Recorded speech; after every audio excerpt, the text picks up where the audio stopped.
Magalak kayong lagi sa Panginoon. Inuulit ko, magalak kayo. Ipakita nyo sa lahat ang kagandahang loob ninyo. Malapit nang dumating ang Panginoon. Huwag kayong mag-alala sa anumang bagay.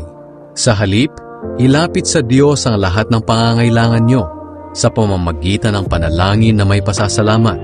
Kapag ginawa nyo ito, bibigyan kayo ng Diyos ng kapayapaan na siyang mag-iingat sa puso ninyo at pag-iisip, dahil kayo'y na kay Kristo Jesus. At ang kapayapaang ito ay hindi kayang unawain ng tao.